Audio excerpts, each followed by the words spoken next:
Meron po kasing pinapakalat itong mga diehard.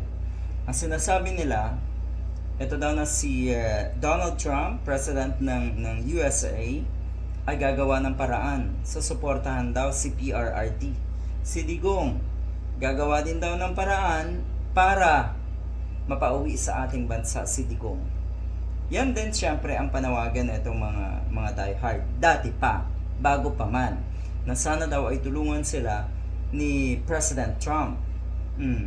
Ay dahil mukhang natagalan siguro, hindi pinapansin ng President ng US, itong mga diehard, yung mga vlogger, talagang matindi yung kanilang campaign at panawagan kay President Trump, hindi pinapansin, so sila na yung nag-decide na tutulungan daw ni President Trump, etong si Digong. Ayan, malinaw na daw. Sabi kasi daw na si ni President Trump, strong leaders deserve strong support. Meaning, si Digong strong, si PBBM daw ay weak. Oh, ayan. Kaya ang susuportahan daw niya ay si Digong. Na ang ibig sabihin daw, yung pagbalik sa ating bansa ni Digong ay susuportahan din. Ngayon, mukhang kung ito man ay totoo na napansin nga ng company ni Donald Trump, ito ay napakalaking kasinungalingan daw. Ito yon.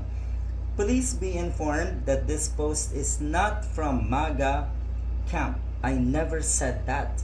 I have no intention to Mr. Duterte. Look at the interview last year with Philippine President Marcos in White House. I said that the previous administration, ito yung pinakamasakit, did not know what the fuck they are doing.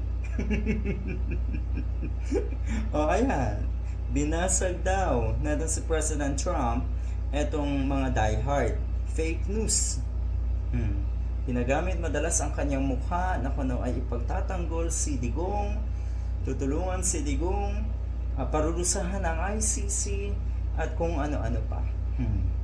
At yung sinasabi nila na kinidnap daw ni, or buti pa daw etong si Trump, na kinidnap nga na itong si Trump daw yung Venezuelan president. Etong atin daw si Digong, hindi daw, ang kumidnap daw ay si PBBM at dinala sa ICC. Yan daw ang kaibahan. Ngayon kayo magpaliwanag dito sa fake news nyo na ito, dahil totoo ang pinakamalaking kahihiyan ng ating bansa ngayon ay kayong mga diehard, dahil sa inyong mga fake news, walang habas,